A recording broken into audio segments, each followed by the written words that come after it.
السلام علیکم ورحمۃ اللہ وبرکاتہ۔ بسم اللہ الرحمن الرحیم۔ محمد صلی اللہ علیہ وسلم کا حلیہ مبارک کیا ہے، یعنی کیسا تھا؟ اس میں سے پہلا نقطہ یہ ہے چہرہ مبارک۔ آپ کا چہرہ مبارک کیسا تھا؟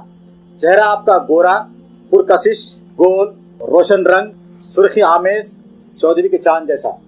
یہ پوری حدیث کے حوالے سے آ رہی ہیں آپ کے سامنے باتیں۔ دوسرا نقطہ چہرے کے متعلقات، رخسار ہلکے، پیشانی کشادہ، بھویں باریک اور کامل، آنکھیں بڑی، داڑھی گھنی، اور آپ کی داڑھی میں 20 سفید بال تھے۔ الحمدللہ دیکھیے محدثین نے آپ کے بارے میں کہاں تک جو نا یعنی علم کو محفوظ کیا ہے، سبحان اللہ۔ اس کا تیسرا نقطہ آپ کا سر، گردن اور بال۔ سر آپ کا بڑا تھا، گردن لمبی، بال لمبے، درمیان سے مانگ، کس کے؟ اللہ کے رسول صلی اللہ علیہ وسلم۔ اور پانچواں نقطہ خد خامت اور جسامت۔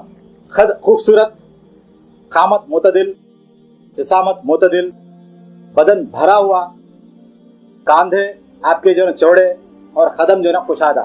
یہ تھے آپ کے حلیہ کے متعلق۔ جزاک اللہ خیر۔ وآخر دعوانا الحمدللہ رب العالمین۔ سبحانک اللہم وبحمدک، اشہد ان لا الہ الا انت، استغفرک و اتوب الیک۔